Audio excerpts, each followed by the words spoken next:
সকালবেলা স্টেজ করার সময় বিএনপির মেহেরপাড়া ইউনিয়নের তাঁতি দলের সেক্রেটারি সম্ভবত বখতিয়ার আলম বক্তি এসে স্টেজ করতে বাধা দেয়। পরবর্তীতে এলাকার স্থানীয় গণ্যমান্য লোকদের সহায়তায় তারা চলে যায় এবং স্টেজ হয়।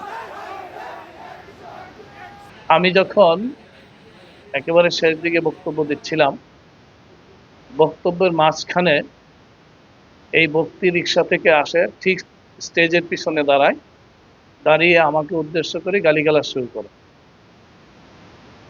গালিগালাজ করতে করতে সমাবেশের কাছাকাছি এসে বলতে থাকে যে এখানে স্লোগান দিলে কোবানো হবে, কোনো স্লোগান চলবে না। পরবর্তীতে সমাবেশে আগত লোকজন অত্যন্ত পিসফুললি তাকে সমাবেশ থেকে সরিয়ে দেয় এবং ঘটনার আপাতত এখানেই সমাপ্তি ঘটে। আমি যথারীতি বক্তব্য রেখে নিচে নেমে আসি, জনগণের সাথে সাক্ষাৎ করি, কোলাকুলি করি, হাত মিলাই। এইভাবে কিন্তু ততক্ষণে কিছুটা হট্টগোল আমার কানে আসলো।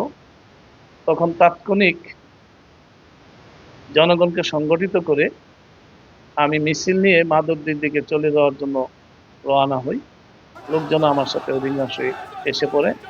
এক পর্যায়ে আমরা মাগরিবের নামাজে আজান দিলে পাকিজা জুট মিলের অপোজিটের মসজিদে আমরা মাগরিবের নামাজ পড়ি।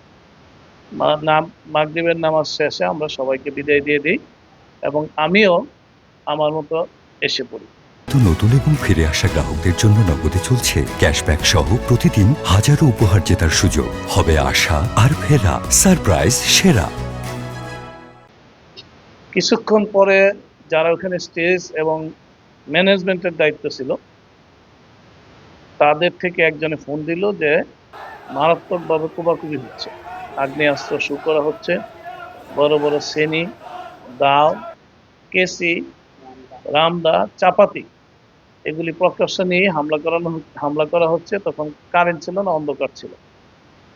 লোকজন বাঁচার জন্য ছুটাছুটি করছে, কিন্তু আমাদের জনশক্তি সেখানে যেহেতু সবাই চলে গেছে, জাস্ট দায়িত্বপ্রাপ্ত যারা তারা ছিল, এর মধ্যে প্রায় প্রত্যেকেই সেখানে আহত হয়েছে। আমি তখন মাধবদীর দিকে আসি এবং প্রাইম হাসপাতালে আহতদের দেখতে যাই।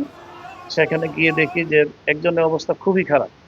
তখন তাৎক্ষণিক আমরা সদর হাসপাতালে তাকে পাঠাই। নজরুল ইসলাম, মেহেরপাড়া ইউনিয়ন ছাত্র শিবিরের সভাপতি, তাকে আমরা এই অবস্থা খারাপ হওয়ায় আমরা সদর হাসপাতালে পাঠাই। এরপরে আরেকজন নূরে আলম, যাকে কেসি দিয়ে তার চোখে এভাবে খুঁচা দেওয়া হয়েছে, ওইখানের ডাক্তাররা তাৎক্ষণিকভাবে বললেন যে চোখের অবস্থা মারাত্মক, ঢাকা পাঠাতে হবে। তখন আমি তাকে ঢাকা না পাঠিয়ে আপাতত হাসপাতালে পাঠাই, সদর হাসপাতালে। এখন তারা ঢাকায় আছে। আমরা ইতিমধ্যে মাধবদী থানাকে আমরা ইনফর্ম করেছিলাম যে আমরা এখানে একটি সমাবেশ করব, আপনাদের আমাদের নিরাপত্তা দেওয়া উচিত বলে মনে করি, আপনারা থাকলে আমাদের নিরাপত্তাটা নিশ্চিত হবে। মাধবদীর থানা এই বিষয়টা অতটা আমলে নেয়নি এবং কোনো ফোর্স পাঠায়নি। ঘটনা যখন ঘটে বারবার বিভিন্ন জায়গা থেকে মাধবদী থানাকে ফোন করা হচ্ছিল, কিন্তু পুলিশ আসতে আসতে অনেক কিছুই ঘটে গেল। এই ঘটনায় আমাদের যারা মারাত্মক আহত হয়েছে, যারা হাসপাতালে আছে, বাকিরা চলে গেছে, মোট 30 জন। এর মধ্যে এরা হাসপাতালে ভর্তি আছে, বাকিরা প্রাথমিক চিকিৎসা নিচ্ছে। চিকিৎসা নিয়ে ডাক্তার বলছে বাড়িতে চলে যেতে পারবে।